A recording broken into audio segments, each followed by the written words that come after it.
Bismillahirrahmanirrahim. Assalamu alaikum everyone. My name is Uruj and I am here to present the topic of CHN 3 semester 8. आज हम पढ़ेंगे disaster nursing के बारे में and disaster management को हम स्टडी करेंगे कि डिज़ास्टर मैनेजमेंट किस तरीके से हम कर सकते हैं। ठीक है, तो आज हम इस पीपीटी में emergency response, triage system, rehabilitation, इन तमाम चीज़ों को डिस्कस करेंगे। हम बात करते हैं डिज़ास्टर के बारे में कि डिज़ास्टर होता क्या है।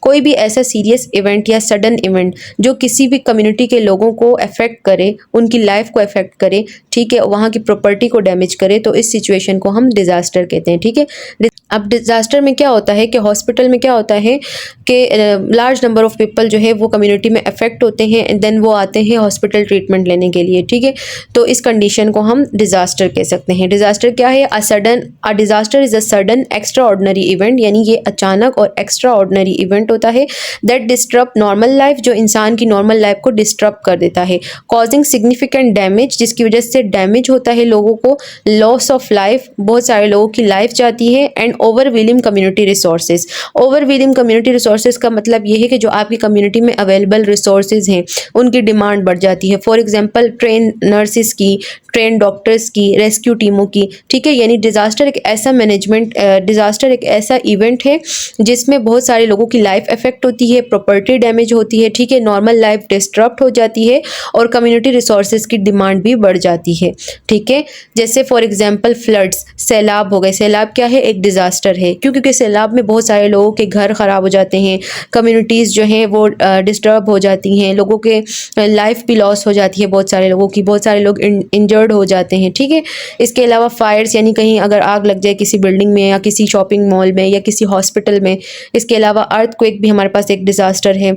ठीक है, और पेंडेमिक्स, यानी ये मेन मेड डिज़ास्टर में आता है कि किसी भी डिज़ीज़ की वजह से या किसी भी कोई भी डिज़ीज़ जब अचानक से कम्युनिटीज़ में या कंट्रीज़ में फैलने लगे तो उसे हम पेंडेमिक्स कहते हैं। ठीक है, तो ये हमारे पास कुछ टाइप्स थी डिज़ास्टर की एंड डिज़ास्टर की डेफिनेशन थी। नेक्स्ट अब हम कुछ टर्म्स को डिस्कस करेंगे कि डिज़ास्टर मैनेजमेंट में की टर्म्स कौन कौन सी यूज़ होती हैं। सबसे पहले होता है हैज़र्ड। हैज़र्ड क्या है? An event with potential to cause harm, यानी कोई भी ऐसा इवेंट जिसके अंदर वो पोटेंशियल हो कि वो कम्युनिटी या इंडिविजुअल को नुकसान पहुंचा सके, तो उसे हम हैज़र्ड कहते हैं। फॉर एग्जांपल फ्लड या अर्थक्वेक, यानी जलजला हो गया या सैलाब हो गया, यानी उनके अंदर इतनी पोटेंशियल होती है कि उससे मैसिव लोग इंजर्ड हों या मैसिव लोग जो है उससे अफेक्ट हों, तो ऐसी सिचुएशन को या ऐसे इवेंट को हम हैज़र्ड कहते हैं। अब वल्नरेबिलिटी क्या होती है? वल्नरेबिलिटी हम सबको पता है कि जब आप किसी चीज़ के रिस्क पर हों, ठीक है, जब आप किसी चीज़ के प्रोन हों, यानी आप जो है आपके अंदर वो एबिलिटीज़ नहीं होती कि आप उस सिचुएशन के साथ फाइट कर सकें, तो उसे हम वल्नरेबिलिटी कहते हैं। Condition that reduce the ability to cope with hazard, यानी ऐसी कंडीशन या ऐसी सिचुएशन जो आपकी कोप करने की एबिलिटीज़ को कम कर दे ताकि आप उन हैज़र्ड के साथ मुकाबला कर सकें, तो उस कंडीशन को हम वल्नरेबिलिटी कहते हैं। एग्जाम्पल, आपके घर का जो स्ट्रक्चर है वो बहुत ज़्यादा स्ट्रॉन्ग नहीं है, ठीक है, रेजिस्टेंस उसमें कम है, तो आप वल्नरेबल हो गए कि अगर आपके ऊपर सैलाब आता है आपके इलाके में या अर्थक्वेक आता है, तो आपकी घर की जो स्ट्रक्चर है उसमें इतनी रेजिस्टेंस नहीं है कि वो उससे कॉप कर सके उस हैज़र्ड से, तो इस कंडीशन को हम वल्नरेबिलिटी कहते हैं। ठीक है, फिर थर्ड आता है हमारे पास रिस्क। जब हैज़र्ड और वल्नरेबिलिटी कंबाइन होती है तो वो फिर रिस्क डेवलप कराती है। फॉर एग्जांपल, अगर आप ऐसे इलाके में रहते हैं जहाँ पर सैलाब और अर्थक्वेक आने का ख़तरा ज़्यादा होता है, ठीक है, और सेकंड आपके घर की कंडीशन ऐसी है लाइक पॉवर्टी है या आपका इंफ्रास्ट्रक्चर इस तरीके से है जो बहुत ज़्यादा रेजिस्टेंस कॉज नहीं कर सकता, तो ये दोनों चीज़ें मिल के क्या एक रिस्क कॉज करवाती हैं कि आपको जो है आपकी लाइफ लॉस होने का रिस्क बढ़ जाता है, आपकी जो है डैमेज होने का आपको रिस्क बढ़ जाता है। ठीक है, इसके अलावा आपकी प्रॉपर्टी डैमेज होने का रिस्क बढ़ जाता है। तो रिस्क क्या है? प्रोबेबिलिटी ऑफ डैमेज, यानी आपको कितना रिस्क हो सकता है या आपको कितना डैमेज हो सकता है या आपको कितना नुकसान हो सकता है, उस चीज़ को जब हम आइडेंटिफाई करते हैं तो वो हम रिस्क के थ्रू करते हैं। Probability of damage when hazard plus vulnerability combine, यानी जब हैज़र्ड और वल्नरेबिलिटी कंबाइन होती है तो वो मिलकर एक रिस्क डेवलप कर देती हैं। ठीक है, आई होप आपको ये कॉन्सेप्ट समझ आया होगा। ठीक है, हमारे पास फोर्थ डेफिनेशन क्या है, कैपेसिटी। कैपेसिटी क्या होती है, strength and resources that help manage disaster effectively, यानी वो स्ट्रेंथ या वो रिसोर्सेज जो डिजास्टर को मैनेज करने में हेल्प करते हैं, वो हमारी कैपेसिटी कहलाती है। फॉर एग्जांपल ट्रेनिंग स्टाफ हो गई, हम ट्रेंड स्टाफ हो गए, हमारे नर्सेज हो गई, ठीक है, डॉक्टर्स हो गए, रेस्क्यू टीम्स हो गई, ये तमाम चीज़ें क्या हैं, ये कैपेसिटी का पार्ट है, यानी ये तमाम चीज़ें जो है डिजास्टर को मैनेज करने में हेल्प करती हैं। कैजुअलिटी क्या होती है, पर्सन इंजर्ड और killed during a disaster event, यानी किसी भी डिजास्टर इवेंट के दौरान जितने लोग इंजर्ड हों या जितने लोगों की डेथ हो, तो वो तमाम लोग जो है वो कैजुअलिटी कहलाते हैं। ठीक है, ये हमारे पास कुछ टर्म्स हैं जो डिजास्टर मैनेजमेंट में यूज़ होती हैं। नेक्स्ट हम बात करेंगे डिज़ास्टर मैनेजमेंट साइकिल के बारे में। अब डिज़ास्टर मैनेजमेंट साइकिल हमारे पास एक कंटिन्यूअस प्रोसेस है जो हमें ये बताता है कि इन केस ऑफ डिज़ास्टर या इन केस ऑफ हैज़र्ड आपने कौन कौन से काम करने हैं। ठीक है, डिज़ास्टर जो है वो अचानक आते हैं, सडन इवेंट होता है ना, तो हमने पहले से प्लानिंग करके रखनी होती है कि अगर हमारी कंट्री में या हमारी कम्युनिटी में डिज़ास्टर आ जाए तो हमने किस तरीके से उसको मैनेज करना है। तो ये साइकिल हमें वो फ्रेमवर्क प्रोवाइड करती है। ठीक है, ये एक कंटिन्यूअस साइकिल है। ठीक है, ये रिपीटेड चलती रहती है, ये रुकती नहीं है। सबसे पहला इसका स्टेज होता है मिटिगेशन। मिटिगेशन में हम क्या करते हैं, हम रिस्क फैक्टर्स को आइडेंटिफाई करते हैं। ठीक है, यानी डिज़ास्टर आने से पहले हम देखते हैं कि कौन कौन से इलाकों में डिज़ास्टर आ सकता है। यानी जैसे हमें पता होता है कि मानसून के इलाकों में कौन से इलाके ज़्यादा वल्नरेबल हैं कि वहाँ पर सैलाब आ सकता है, या कौन से इलाके ऐसे हैं जहाँ अर्थक्वेक हो सकता है। ठीक है, तो सबसे पहले हम क्या करते हैं, रिस्क फैक्टर्स को आइडेंटिफाई करते हैं। देन हम क्या करते हैं, अपने ऑब्जेक्टिव्स बनाते हैं कि हमने कौन कौन से एक्शन परफॉर्म करने हैं ताकि disaster, in case of disaster जो है हम मैनेजमेंट हमने किस तरीके से करनी है, हमने कौन कौन से रिसोर्सेज का यूज़ करना है। तो ये तमाम चीज़ें हम मिटिगेशन में करते हैं, यानी हम रिस्क फैक्टर्स को रिड्यूस करने की कोशिश करते हैं, और ये डिज़ास्टर से पहले किया जाता है मिटिगेशन, यानी प्लानिंग इसमें की जाती है। ठीक है, सेकेंड स्टेज में हम क्या करते हैं, प्रिपेयर्डनेस। ये भी डिज़ास्टर से पहले का स्टेप है। प्रिपेयर्डनेस में हम क्या करते हैं, हम प्लानिंग करते हैं, हम अपने स्टाफ को जो है ट्रेन करते हैं, हम अपने लोगों को ट्रेन करते हैं कि इन केस ऑफ डिज़ास्टर आपने कौन कौन सी प्रिकॉशंस को फॉलो करना है अपनी लाइफ को सेव करने के लिए। ठीक है, इसके अलावा जो है हम अपनी कैपेसिटी इंक्रीज़ करते हैं। कैपेसिटी जैसे हमने पहले डिस्कस किया कि वो रिसोर्सेज जो हमारे डिज़ास्टर को मैनेज करती हैं, लाइक हमने स्टाफ नर्सेज को जो है ट्रेन करना है, इसके अलावा रेस्क्यू टीम्स को जो हमने ट्रेन करना है, हमने रेस्क्यू टीम्स की जो तादाद है उनमें इजाफा करवाने की कोशिश करनी है। ठीक है, तो हमने ऐसे इनिशिएटिव लेने हैं जो डिज़ास्टर मैनेजमेंट में हमें हेल्प कर सके। तो प्रिपेयर्डनेस में हम तैयारी करते हैं। ठीक है, किसी भी नुकसान के आने से पहले की जो हम तैयारी करते हैं ना, वो प्रिपेयर्डनेस में हम करते हैं। ठीक है, थर्ड स्टेज हमारे पास होता है रिस्पॉन्स। ये रिस्पॉन्स जो है, ये जैसे डिज़ास्टर आ गया, सैलाब आ गया, उसके बाद इमीडिएट जो हमारा एक्शन होता है उसे हम रिस्पॉन्स कहते हैं। ठीक है, यानी उस टाइम पे हम इमीडिएट एक्शंस करते हैं, जितनी भी हमने प्लानिंग्स की होती हैं, जितनी भी हमने जो है अपनी कैपेसिटीज़ बिल्ड की होती हैं, हम उनका यूज़ करते हैं। ठीक है, ताकि मैक्सिमम से मैक्सिमम लोगों की लाइफ सेव हो। एंड लास्ट हमारे पास होता है रिकवरी स्टेज। इसमें हम कोशिश करते हैं कि हमने लोगों की जो है लाइफ को वापस से रिस्टोर करना है। ठीक है, उनको दोबारा जो है ज़िंदगी की तरफ लेकर आना है, जितना लॉस उनका हुआ है उसे रीबिल्ड करने की कोशिश करनी है। ठीक है, क्योंकि डिज़ास्टर में क्या होता है, लोगों की प्रॉपर्टीज़ भी डैमेज होती हैं, तो हमने रीबिल्ड करने की कोशिश करनी है। गवर्नमेंट से ऐसे इनिशिएटिव्स लेने हैं ताकि उन लोगों का जो है नुकसान पूरा हो सके। इसके अलावा डिज़ास्टर में रिकवरी में हम क्या करते हैं कि जो लोग इंजर्ड हो गए हैं या जिन लोगों को डिज़ास्टर की वजह से कोई डिसेबिलिटी हो गई है, तो हमने उनकी रिहेबिलिटेशन करनी है। ठीक है, तो ये हम स्टेज 4 में करते हैं। देन वापस स्टेज 1 स्टार्ट हो जाता है कि हम कोशिश करते हैं कि इस इलाके में एक दफ़ा सैलाब आ गया, अब हमने कौन कौन से फैक्टर्स ऐसे हैं जो हमने रिड्यूस करने हैं कि इन फ्यूचर अगर सैलाब आए भी तो इतना नुकसान ना हो जितना पहले हो चुका है। तो जैसे हमने पहले डिस्कस किया कि डिज़ास्टर मैनेजमेंट साइकिल एक कंटिन्यूअस साइकिल होती है जो चलती रहती है। ठीक है, तो इसके हमारे पास टोटल 4 स्टेजेस होते हैं। मिटिगेशन में हम क्या करते हैं, हम सबसे पहले रिस्क फैक्टर आइडेंटिफाई करते हैं, उनको रिड्यूस करने की कोशिश करते हैं। ठीक है, देन हम प्रिपेयर्डनेस में हम क्या करते हैं, हम अपने स्टाफ को ट्रेन करते हैं, अपने रिसोर्सेज को बिल्ड करते हैं। ठीक है, इसके अलावा हम प्लानिंग करते हैं कि हमने डिज़ास्टर में किस तरीके से लोगों को बचाना है, मैक्सिमम लाइफ को हम कैसे सेव कर सकते हैं। थर्ड स्टेज हमारे पास होता है रिस्पॉन्स। इसमें हम इमीडिएट एक्शन शो करते हैं, हम लोगों की मैक्सिमम लोगों की लाइफ को बचाने की कोशिश करते हैं ताकि नुकसान कम से कम हो। एंड फोर्थ स्टेज होता है रिकवरी का, जिसमें हम रिहेबिलिटेशन की तरफ फोकस करते हैं, लोगों को जो है उनका जितना भी नुकसान हुआ है उसे भरने की कोशिश करते हैं, पूरा करने की कोशिश करते हैं। ठीक है, एंड रिकवरी में हम क्या करते हैं, उनकी लाइफ को दोबारा से रिस्टोर करने की कोशिश करते हैं। तो ये 4 स्टेजेस हैं डिज़ास्टर मैनेजमेंट साइकिल के। आई होप सो आपको ये साइकिल समझ आई होगी। पहले अब नेक्स्ट हमारे पास स्लाइड क्या है, डिजास्टर मैनेजमेंट कॉन्सेप्ट की, कि डिजास्टर मैनेजमेंट कॉन्सेप्ट किन चीज़ों पे बेस करता है। सबसे पहला इसका कॉन्सेप्ट होता है प्रिवेंशन पे, कि हमने सबसे पहले तो ऐसे मेजर्स अपनाने हैं, ऐसी तैयारी करनी है कि डिज़ास्टर हो ही ना, यानी हमने कम से कम ऐसे अपने मुल्क की या अपनी कंट्री की ऐसा स्ट्रक्चर बनाना है कि वहाँ पर डिज़ास्टर का रेशो कम से कम हो। ठीक है, फॉर एग्जांपल अगर आपको पता है कि आपकी कंट्री में जो है सैलाब आते हैं या हर साल, तो आपने एज ए मेजर्स अपनाने हैं कि सैलाब ना आए। फॉर एग्जांपल आप डैम बना सकते हैं। ठीक है, आपकी जो वाटर सिस्टम है या जो आपका जितना भी फ्लड सिस्टम है, आपने उसको इस तरीके से मैनेज करना है कि पानी जितना भी है वो आबादी की तरफ ना जाए, वो डैम में जाके स्टोर हो। तो हम इस तरह से प्रिवेंशन कर सकते हैं। ठीक है, सबसे फर्स्ट स्टेप इसका होता है प्रिवेंशन, या फर्स्ट कॉन्सेप्ट को हम प्रिवेंशन कहते हैं, कि हमने ऐसे मेजर्स करने हैं जो जिसकी वजह से डिज़ास्टर जो है वो हो ही ना, अवॉइड हो। देन मिटिगेशन, मिटिगेशन जैसे हमने पहले डिस्कस किया कि हमने रिस्क फैक्टर आइडेंटिफाई करके उसके लिए प्लानिंग करनी है। ठीक है, हमने रिस्क फैक्टर को रिड्यूस करने की कोशिश करनी है। थर्ड हमारे पास कॉन्सेप्ट है प्रिपेयर्डनेस, प्रिपेयर्डनेस में हमने प्लानिंग करनी है, ट्रेन करना है अपने स्टाफ को, और ये बिफोर डिज़ास्टर होता है। ठीक है, डिज़ास्टर से पहले की तैयारी होती है। रिस्पॉन्स में हम क्या करते हैं, इमीडिएट एक्शन परफॉर्म करते हैं ताकि लोगों की मैक्सिमम लाइफ सेफ हो। ठीक है, हम एक्शंस परफॉर्म करते हैं, जितने भी हमने प्लानिंग की होती है ना, वो हम डिज़ास्टर के टाइम पे रिस्पॉन्स में परफॉर्म करते हैं। देन हमारे पास होता है रिलीव, रिलीव में हम क्या करते हैं कि जितनी भी हमारे शेल्टर्स हैं, ठीक है, या जहाँ पर लोगों ने पनाह ली है, वहाँ पर हम उन्हें बेसिक लाइफ नीड्स या बेसिक जो नीड्स हैं उनकी खाने पीने की, वो प्रोवाइड करें। ठीक है, देन रिकवरी फेज़ में हम क्या करते हैं, हम कोशिश करते हैं उनकी लाइफ को नॉर्मल कंडीशन में दोबारा लेकर जाने की।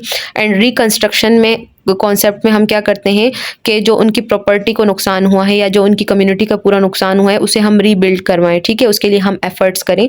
तो ये डिज़ास्टर मैनेजमेंट के कुछ कॉन्सेप्ट्स हैं।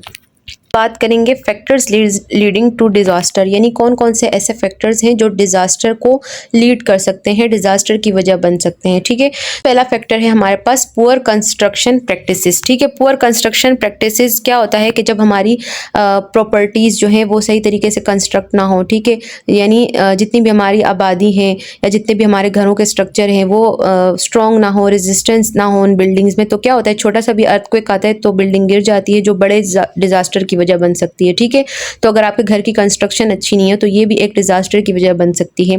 सेकंड है poverty in hazard prone areas, यानी हैज़र्ड प्रोन एरियाज़ वो एरियाज़ जहाँ पर सैलाब या कुदरती आफत आने का ख़तरा ज़्यादा होता है। तो जितने भी हमारे देहात हो गए, ठीक है, या जो गरीब इलाके हो गए जहाँ गुर्बत ज़्यादा है, तो वो ज़्यादातर लोग उन्हीं इलाकों में रहते हैं ना, तो इस वजह से फिर डिज़ास्टर की जद में आ जाते हैं। ठीक है, या हैज़र्ड्स की वजह से उनकी लाइफ लॉस हो जाती है, नुकसान हो जाते हैं। ठीक है, ये भी हमारे पास एक फैक्टर है डिज़ास्टर का। थर्ड है हमारे पास रैपिड पॉपुलेशन ग्रोथ, जब क्योंकि पॉपुलेशन ग्रोथ पाकिस्तान में ज़्यादा है अभी भी, तो उसकी वजह से क्या होता है, जब जितनी तेज़ी से किसी भी कंट्री की पॉपुलेशन इंक्रीज़ होती है तो क्या होती है, वहाँ की रिसोर्सेज कम पड़ जाती हैं। जब रिसोर्सेज कम पड़ती हैं तो फिर हम इफेक्टिवली मैनेजमेंट नहीं कर सकते, प्लानिंग नहीं कर सकते। ठीक है, हमारे पास फोर्थ फैक्टर कौन सा है, इन्वायरमेंटल डिग्रेडेशन। इन्वायरमेंटल डिग्रेडेशन का मतलब ये है कि जितनी जितनी इंडस्ट्रीज़ डेवलप हो रही हैं और अर्बनाइजेशन हो रही है, उसके नतीजे में क्या हो रहा है, दरख्त काटे जा रहे हैं ना।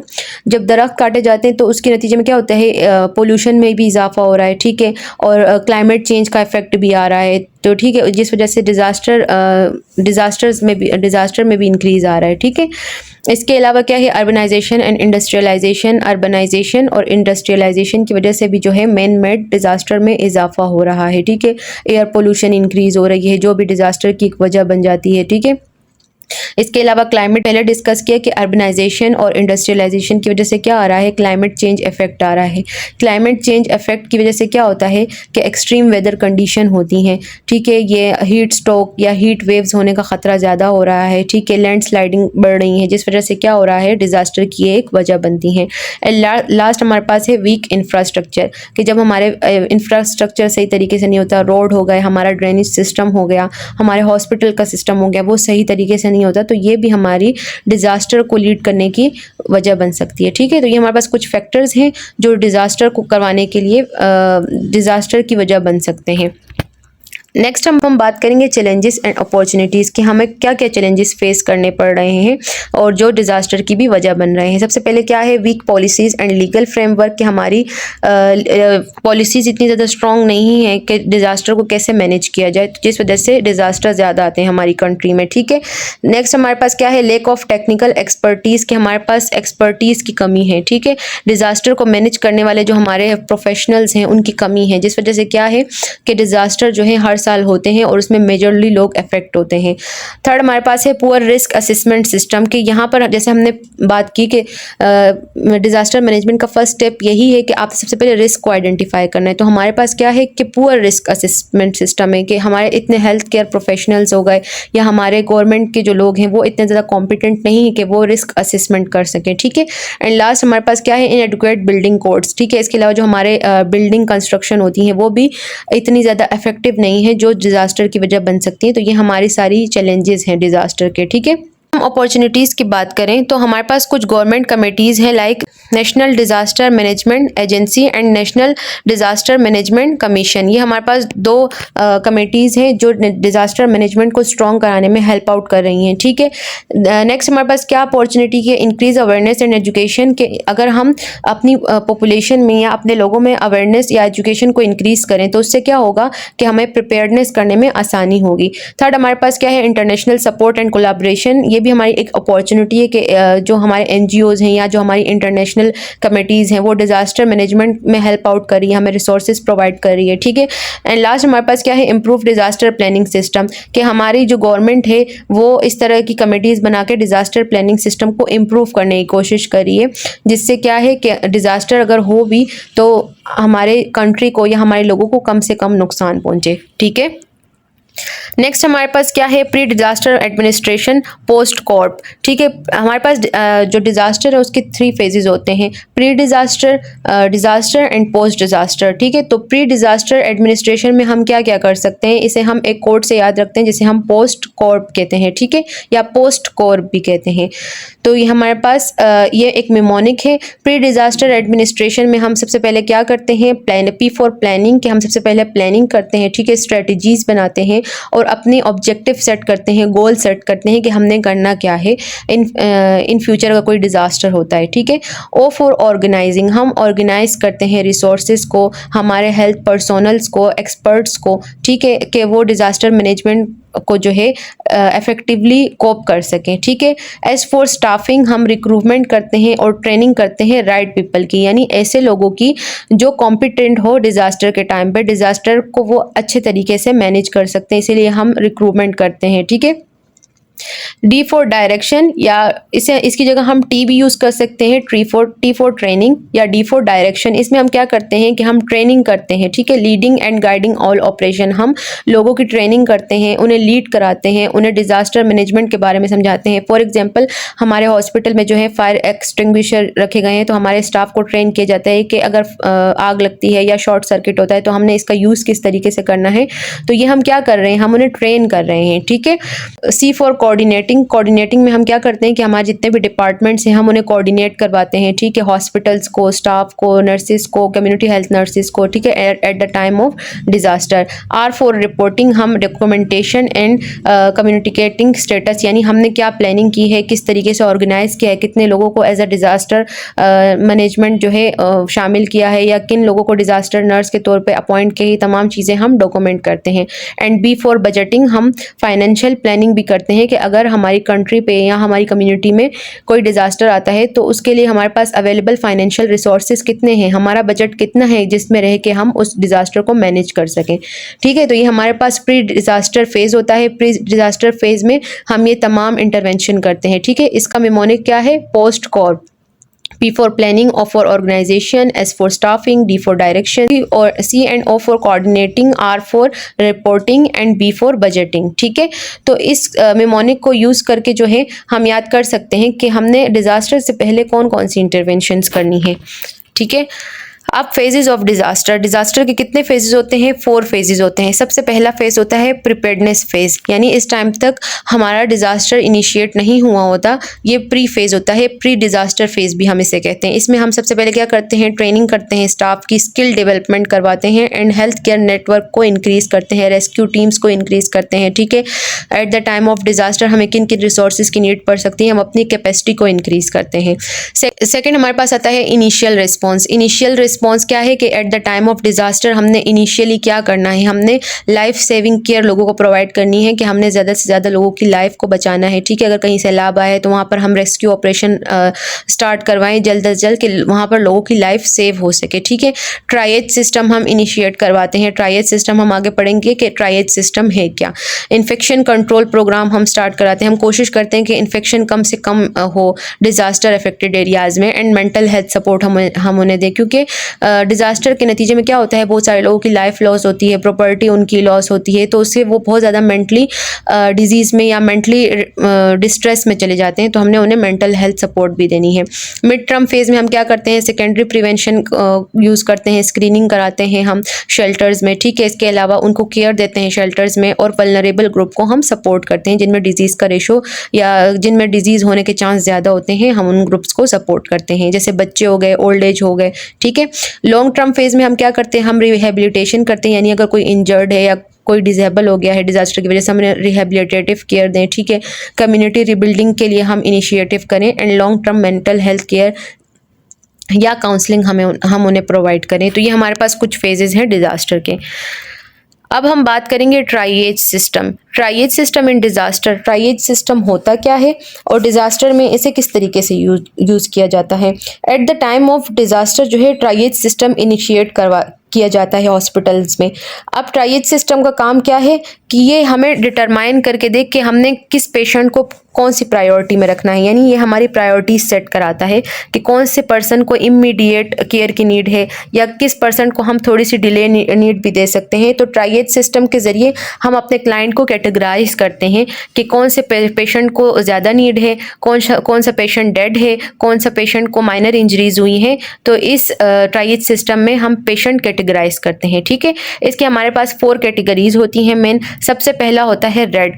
रेड को हम इमीडिएट एक्शन की या इमीडिएट केयर की नीड होती है। ठीक है, इसमें क्रिटिकली इल पेशेंट्स को रखा जाता है जिन्हें अगर हम टाइमली ट्रीटमेंट ना दें तो उनकी डेथ हो सकती है। ठीक है, तो इसमें मेनली जैसे कार्डियक अरेस्ट के पेशेंट हो गए, या जिन्हें सीरियस ट्रॉमा हो, या सीरियस बर्न के पेशेंट हो गए, या जो सीवियर शॉक में होते हैं, इस तरह के पेशेंट जिन्हें अगर हम टाइमली ट्रीटमेंट ना दें तो वो डेथ में जा सकते हैं, उन पेशेंट को रखा जाता है। ठीक है, सेकेंड हमारे पास होता है येलो कोड। येलो कोड क्या होता है? इसे हम डिले कोड भी कहते हैं। इसमें जो पेशेंट होते हैं वो सेकेंड प्रायोरिटी होते हैं। ठीक है, ये भी अर्जेंट केसेस होते हैं, बट उन्हें जो है कुछ आवर्स का टाइम हमारे पास होता है कि हम उनकी केयर कर सकें। ठीक है, इसमें कौन से पेशेंट्स को रखा जाता है? जो सीवियर डायरिया या सीवियर वोमिटिंग के पेशेंट हों। ठीक है, इसके अलावा बर्न के पेशेंट हों तो उन्हें जो है येलो कैटेगरी में रखा जाता है। हमारे पास है ग्रीन कोड, जिसे हम माइनर इंजरी के पेशेंट भी कह सकते हैं। ठीक है, इसमें वो पेशेंट रखे जाते हैं जो एम्बुलेटरी पेशेंट हो, जो वॉकिंग पेशेंट हो, जो खुद चल फिर सकते हो। ठीक है,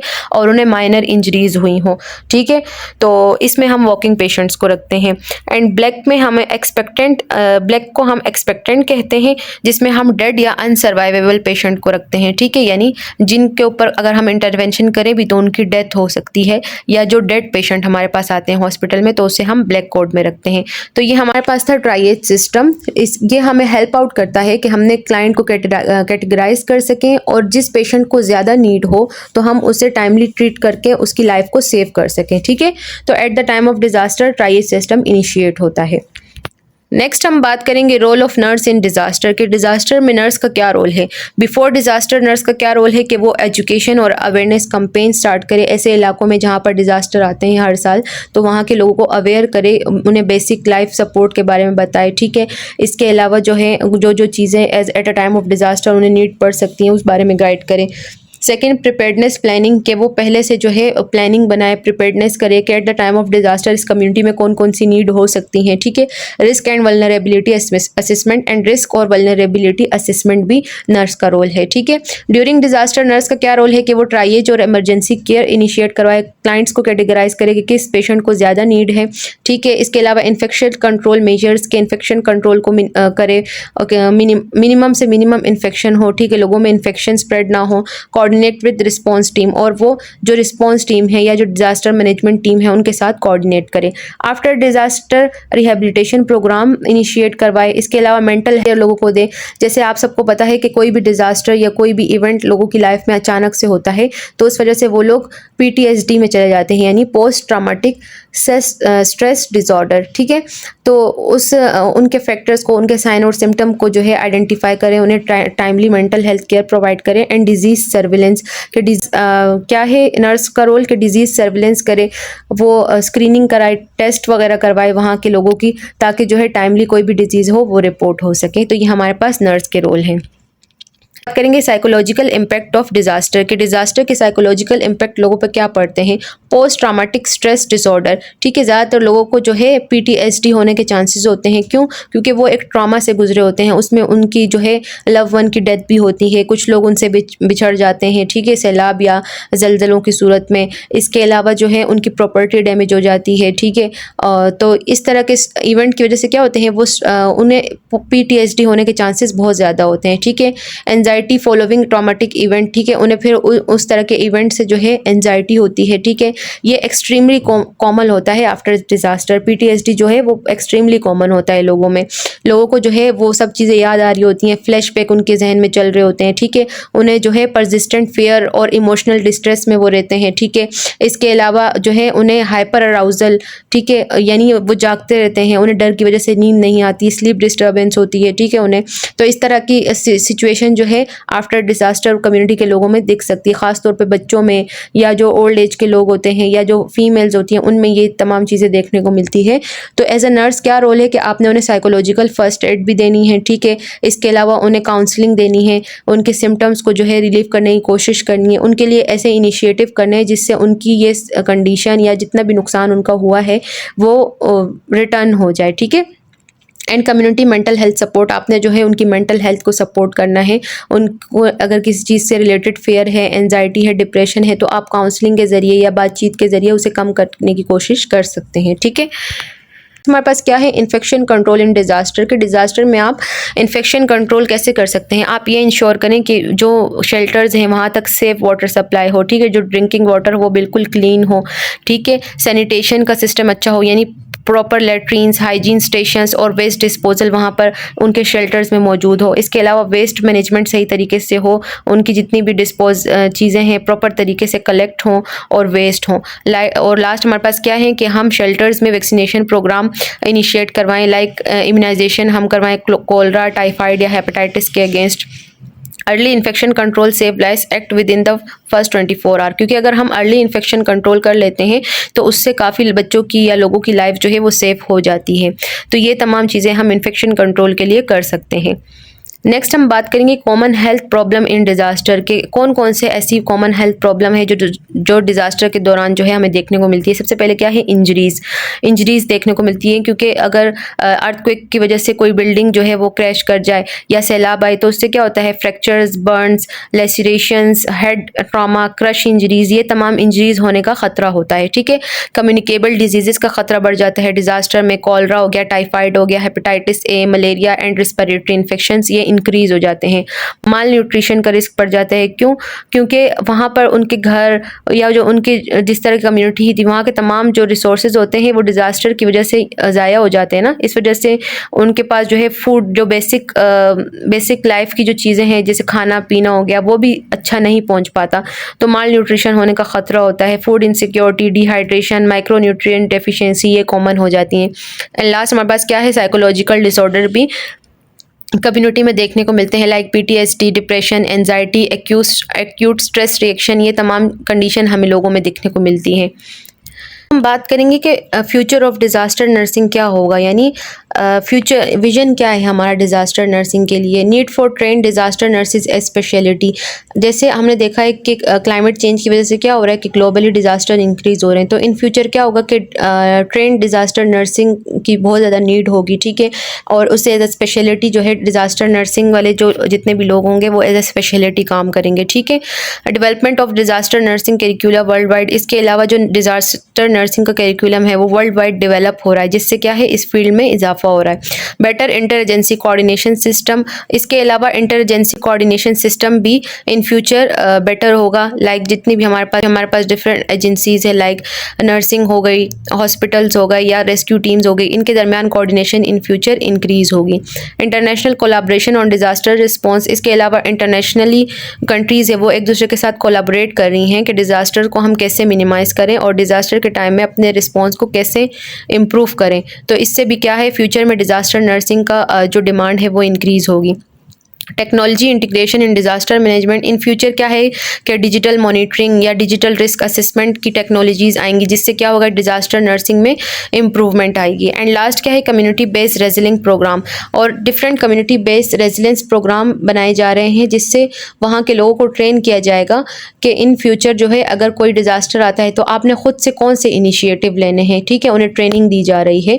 तो ये हमारे पास कुछ डिज़ास्टर नर्सिंग के फ्यूचर विजन्स हैं, जिसके रहते हुए जो है डिज़ास्टर नर्सिंग की फील्ड को किस तरीके से इम्प्रूव किया जा रहा है, ठीक है।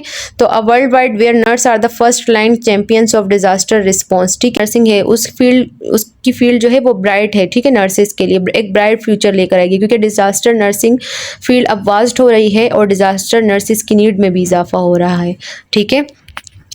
लास्ट में क्या है डिज़ास्टर नर्सिंग की इस पीपीटी से हमने क्या सीखा। Nurses are vital in all phases of disaster management, कि जो नर्सेज हैं वो डिज़ास्टर मैनेजमेंट के तमाम फेजेस में उनका रोल बहुत ज़्यादा इंपॉर्टेंट है। Triage save life. Triage system को यूज़ करके हम मैक्सिमम लाइफ को सेव कर सकते हैं। Know your colour code. आपको इनके तमाम कलर कोड याद होने चाहिए। Mental health is an important as physical care. इसके अलावा हमने जस्ट जो है डिज़ास्टर के टाइम पे फिजिकल केयर पे फोकस नहीं करना, हमने मेंटल हेल्थ पे भी फोकस करना है लोगों की। Prevention and preparedness are the best medicine. इसके अलावा जो हमारा सबसे पुराना कोटेशन है कि prevention is better than cure, तो आपने जो है प्रिवेंशन और प्रिपेयर्डनेस पे अगर आप फोकस कर लें तो डिज़ास्टर के टाइम में आपकी कंट्री का या आपकी कम्युनिटी का मेजर लॉस नहीं होगा। और इससे क्या होगा, बेस्ट मेडिसिन हमारी यही है कि हम अच्छे से प्लानिंग और प्रिपरेशन करें। तो आई होप सो आपको ये लेक्चर समझ में आया होगा। और इस चैप्टर से रिलेटेड अगर आपको कोई भी क्यूरी है तो आप कमेंट सेक्शन में पूछ सकते हैं। If you like this lecture then like the video, subscribe the channel and share with your friends. Thank you so much.